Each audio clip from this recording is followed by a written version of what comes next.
about the books that I read for the last 40 years. And today I have my special guest.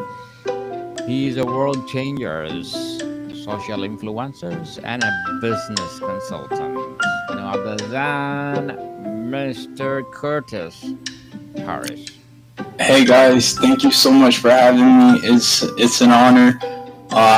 I've been super excited since I first had the opportunity, and I'm just ready to talk to you, and I'm ready to talk about life, and it's just gonna be good. I know it is. You're a great guy, amazing guy. So happy to be here. Yes, Mr. Curtis Harris. Thank you so much for sharing your knowledge and wisdom to the world.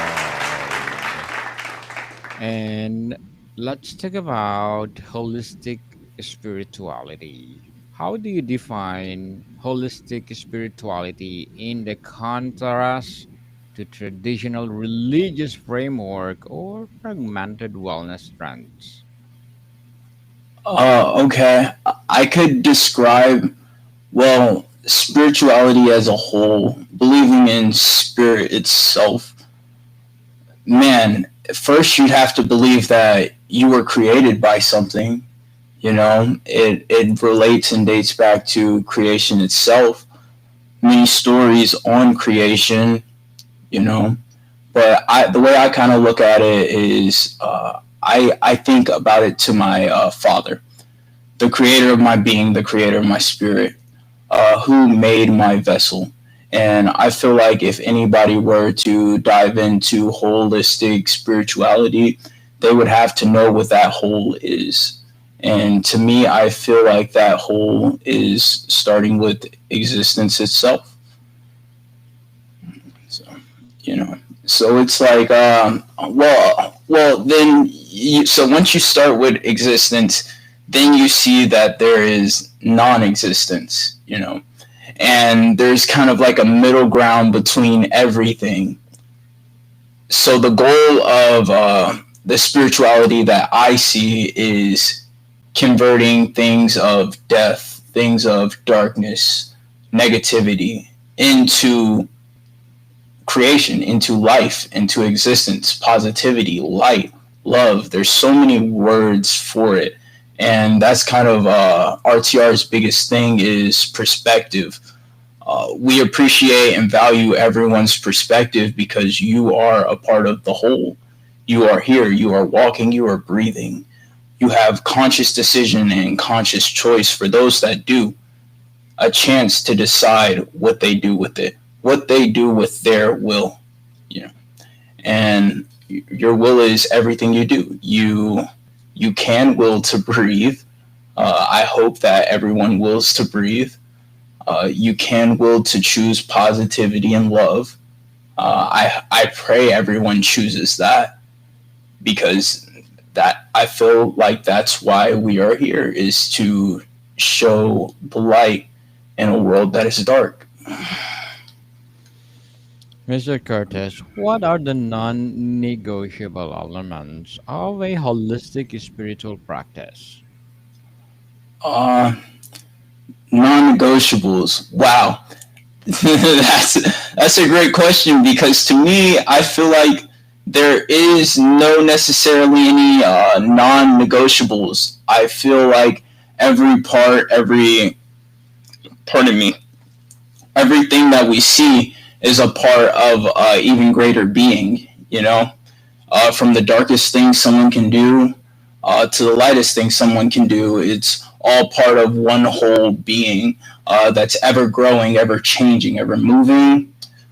And our goal is just to make sure it moves in a direction that benefits everyone, and for the people that are unaware of that direction and where's it going, where's it heading, we can be the support system to provide that awareness so that they know exactly where they are and who they are, so we know our purpose, and that's what I see a lot in this world. If I feel anything that hurts me the most is people's, like, the lack of purpose on this planet. A lot of people fall into depression, different mental illnesses, anxiety. They just don't feel like they have anything, and you are important. Everything that you do is important. So it's just a blessing to experience you and who you are, and it's just a lack of awareness to knowing who you are. How does holistic spirituality address our relationship with society and global challenges?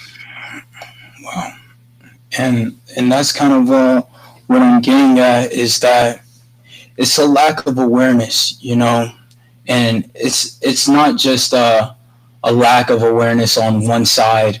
It's a lack of awareness on all sides. We see people in the world today that may be doing something, and it may seem like it's dark motives, negative motives behind what they are doing, but we have to learn to see the light within that.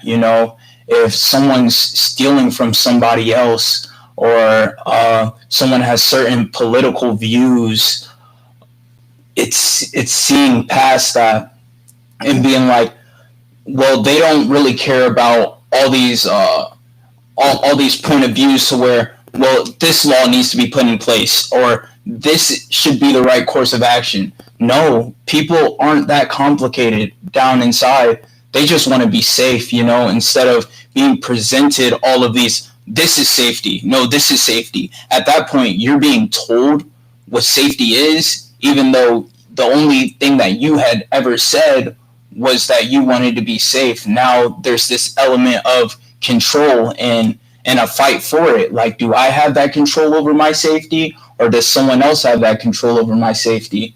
And all these bits of darkness and lack of awareness that we have to now worry about and consider, instead of us just knowing that we want to be safe and being able to be safe. And that's all I truly want for you is that pureness that you have, that you just want to be good. I just want to nurture that, and to the point to where it's all good. Every aspect of your life is goodness and positivity. There's Well, no reason to stress about these different divisions and these tactics to split us up. It's more all of us together being support system, lifting each other up, the best way we can. the best of the best that we can. Very well said, Mr. Cortez. Very well said. How does holistic spirituality help individuals confront trauma, ego, or inner conflict rather than bypassing them? Okay. I hear that. I hear that, because that's kind of where, and I'm sorry to get personal, but I have dealt with a lot of inner conflict. I'm still dealing with inner conflict to this day. It never truly stops until it stops. Until we have found our place of rest, and once you find your place of rest, your place of resolve from the conflict, you can choose to keep walking in that. You might face more conflict, bump your head while you're walking along the path, or you can get like monks do. You hear about the monks that achieve this place of sheer nirvana, and they just never want to leave. And you can get to that state. You can become so aware that you don't even want to step on grass because you don't want to hurt the grass. You can become that aware and that loving and that kind of a person.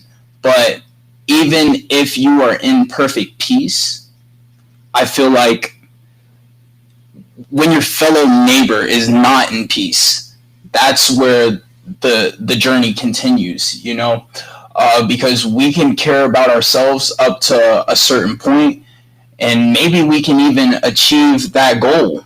But what about the next person? What about the person behind you? What about your child? What about your best friend? You know, how are we going to get them to the point to where they have their peace? You know, so it's more than about fixing our inner world. It's about helping to fix everyone's inner world.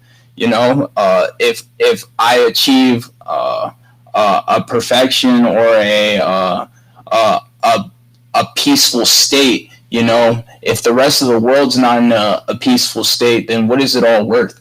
And I feel, and that's how I feel personally. I don't want to get too personal about that, because you know I understand the perspective of, you have to put your gas mask on first. If you're on a plane and it's crashing, you have to put your gas mask on first before you're able to put someone else's gas mask on. I understand that perspective, but I feel like we might get too caught up in that perspective, get too caught up in the fact that I need to be saved over someone else being saved. And to furthermore go on to what you were saying about facing these things of darkness, like ego, just the darkness in ourselves. Like, say if we lie, you know, like, how do we face these things? And I feel like we face these things by going to the source of the problem, you know, sitting with yourself, knowing yourself.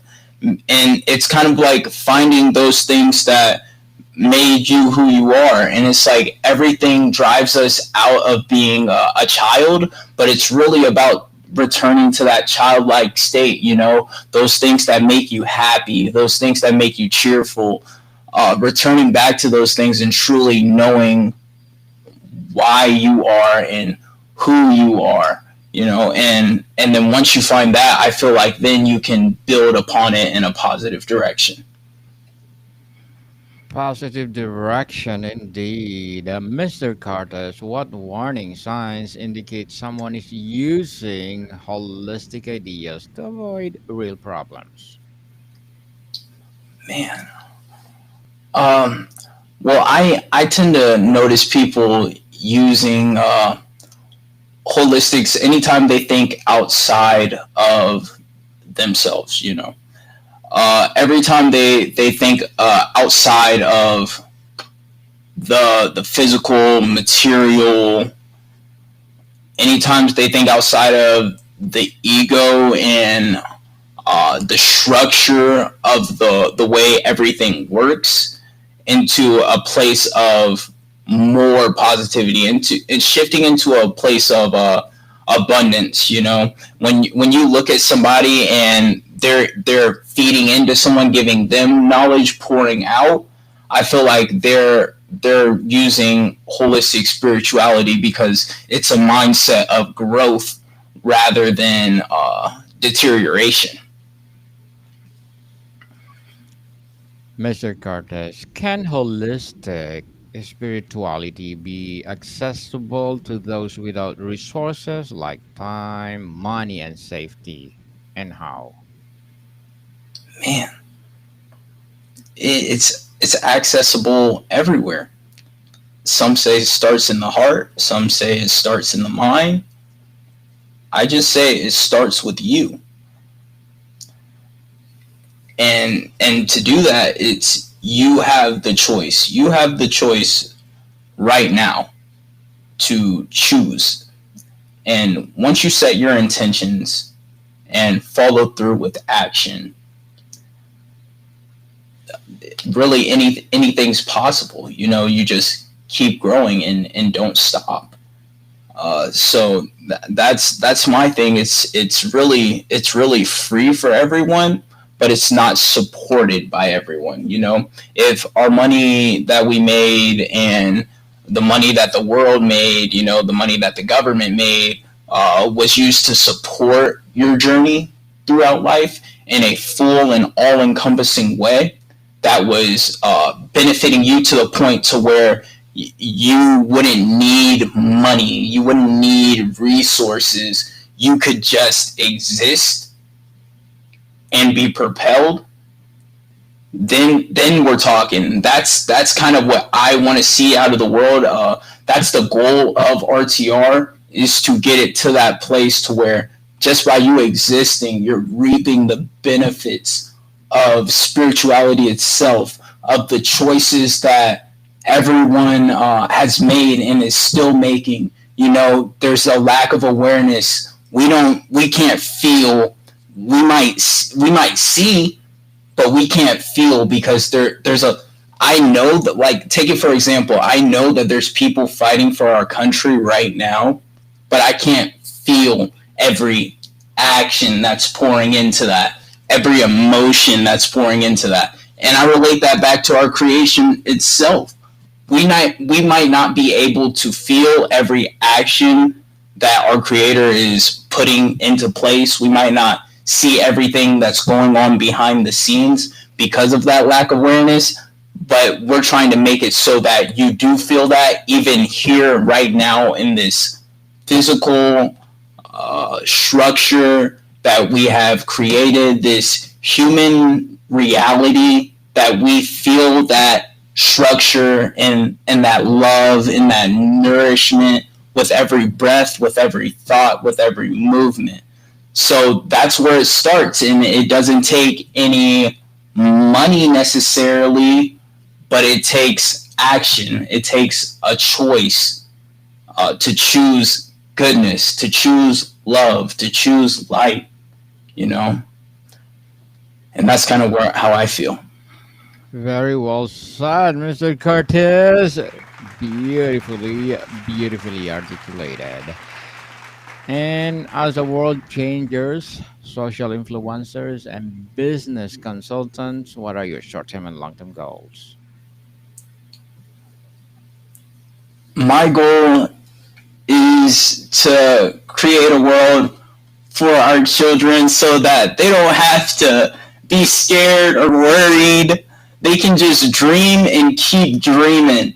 They could just sit back and dream the biggest dreams that are possible in all the cosmos and all of creation. They can dream, they can scream, they can shout, and it all be good. They can chase that. They can chase that feeling and just exist in a world that is all positive.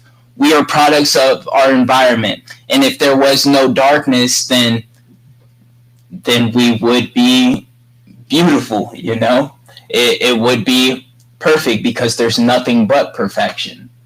The thought of imperfection doesn't exist, and that's the world that I want to get to. Some may call it revelations, like in the Bible. Some may call it peace. Some may call it nirvana. I call it love.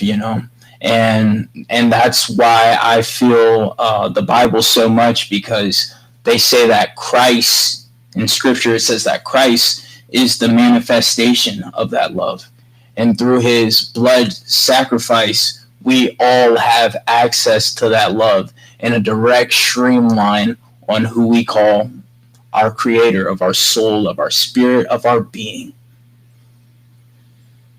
Good luck to your goals, Mr. Curtis, and looking forward for more success. And what will be your piece of advice for those people out there who want to be like you, a world changer, social influencers, as well as business consultants? Oh man. Well, a word of advice, guys, is that if you're trying to do good, if you're trying to make this better world, you have to realize that you're not alone. Everyone's you're being fought for. People want to see good, so don't be discouraged. It may not seem like that all the time, that everyone wants to see good, but truly deep down, they just are trying the best that they can. Everybody's trying. So you're here to encourage that. You're here to nurture that so that it grows and blossoms. A seed is just a seed until you put it in the ground. You got to do work. You got to get your hands dirty. You put it in the ground. You water it. You make sure it gets sunlight. It's a lot of care and it's a lot of sacrifice, but it will be beautiful in the end. And once it's beautiful in the end, it will be used to nourish even you. So don't be afraid to keep sowing into people. Don't be afraid to keep on going, and always remember, guys, you are not alone. You have people behind the scenes. You have RTR behind the scenes fighting for you every single day with every single thing that they do. We are fighting for you. And we'll keep on going no matter what gets in our way. And just like you're going to keep on going no matter what gets in your way. You got this. I know you do. I know you do. Awesome. Thank you for your advice, Mr. Curtis. And can you share your recommended book or books that influence your journey? Okay, so number one above all would definitely be the Bible. If you don't know where to start, read it again, read it a third time. Just keep reading it, and you might not grasp everything that's going on and what they're saying and the stories, but if you keep showing your intentions that seeking for your creator while you're reading it, and you keep trying to nourish your soul out of it, and want the best for yourself and want the best for your world, I feel like the universe, spirit, our Father has a way of meeting us right where we are at. So I would say that just so if you're gonna read it, just keep your intentions and in your heart in the right place, and that's what surrendering, and you just keep on that. Another book that I was going to talk about a little bit, but we definitely decided with the Bible because that's number one. This is for my people with more cosmic perspective that think more outside of the box with spirituality itself. I love the Emerald Tablets because it has like that cosmic perspective on light.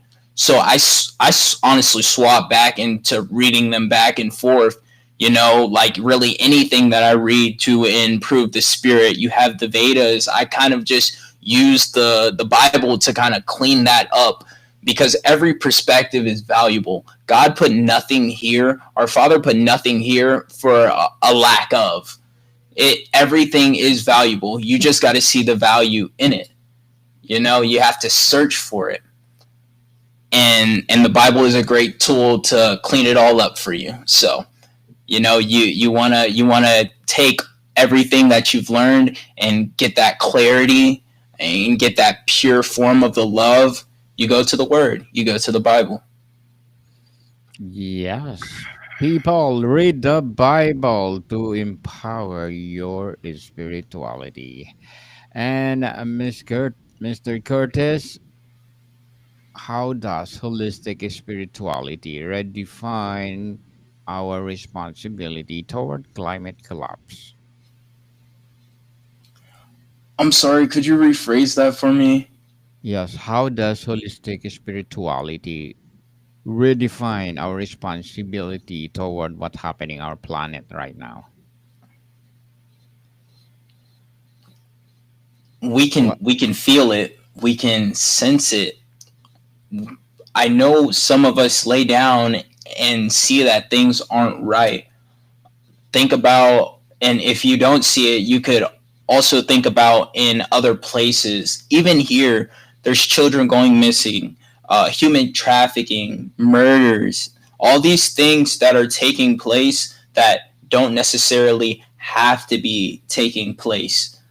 We can choose to change that with every single action that we take. It might not happen overnight, but it can happen as a collective. We are the minds. We are the gold. You know, the government or the governors or the people in power or in a false sense of control. Maybe even our parents or teachers. You know, they could have this feeling of control over us, but we are the gold that they're trying to nourish. We have to look at ourselves as the gold. You know, the government wouldn't be nothing without us. You know, they wouldn't be anything without us. They'd have nothing to govern. And that's how we kind of have to look at ourselves, like we bring value to them. And the same thing with teachers. You know, they wouldn't have anyone to teach if it wasn't for us. We bring value to them. And that's a big thing that I would say makes a leader. And if you were to take lead, in order to become a leader, you have to become the best servant. So that's kind of what I'd say. Okay, Mr. Curtis, before we wrap up our discussion for today, I'm inviting you to please do listen to my other podcast, people, my other podcast, because my abstract essay is already in fifth season, abstract poetry in second season, and my book 101 review in fifth season too, comedy 101 in second season, and my food 101 in its fifth season as well, geography 101 in its fourth season, and Law 101 and Mental Health 101 are my baby podcasts. Love Letters in third season, Movie 101 Review and Music 101 in fourth season, and Science 101 and Sex 101 in each first season. Please listen to them wherever you listen your podcasts. Mr. Cortez, if holistic spirituality could heal one global fracture, what would you prioritize? Prioritize love over all else, and not our false perspective of love, our perspective of love as sacrifice. So I would say put sacrifice over anything else. Sacrifice your time, sacrifice your money, sacrifice uh, what, sacrifice literally your being. I want to say your everything, you know, for the greater good. You know, you have to sacrifice everything. So it's like sacrifice would definitely be the number one thing, but then again, it's what are you sacrificing for? And that is what makes you who you are. The things you partake in, where you spend your time and your essence, where you spend your will. What are you sacrificing for? I choose to sacrifice for love and the nourishment of love, life, light, and existence. And I just hope that you sacrifice for good, because I know you guys want to see good. So um, I just hope that we are all a team at this. You know, we want to see this world be better, and we're tired of the things that happen in this world. So yeah, and holistically, you know, in all spirit, I just feel that in the spiritual realm, in the physical realm, in the di- the other dimensions, astral, everything is calling for things to be better. So it's aligning ourselves with that, you know, the better that needs to be and take place. Mr. Curtis Harris, thank you so much for sharing your knowledge and wisdom to the world. So, can you please invite our listeners to support your advocacy, your projects that you're doing right now? All right, guys. First off, peace and love and light to all of you. Peace, love, and light. Prosperity as well. We invite you guys out to the Instagram to see more about RTR and Roundtable Rejects and everything we got going on. The Instagram is Roundtable Rejects 111. Our music is also Roundtable Rejects as well. And guys, we just came out with a website. It's roundtablerejects.com. We appreciate you guys for even listening to us and hearing us out. We want the best for you, and we're never going to stop fighting for the best of you no matter what. And that's a promise that I intend to keep, and that I will try to keep with every breath that I make, guys. Mr. Curtis Harris, we salute you, and we are hoping for more success. And people, let's support Mr. Curtis Harris, because if you support him, more and more and more empowering global fracture to come, and for sure more and more empowering projects to come. So, Mr. Curtis, Thank you so much for your time. No, thank you. I appreciate the invitation. I appreciate hanging out and talking to you. Excellent interview questions. They were all spectacular. I appreciate you greatly. Morticon Thank people, you. see you soon.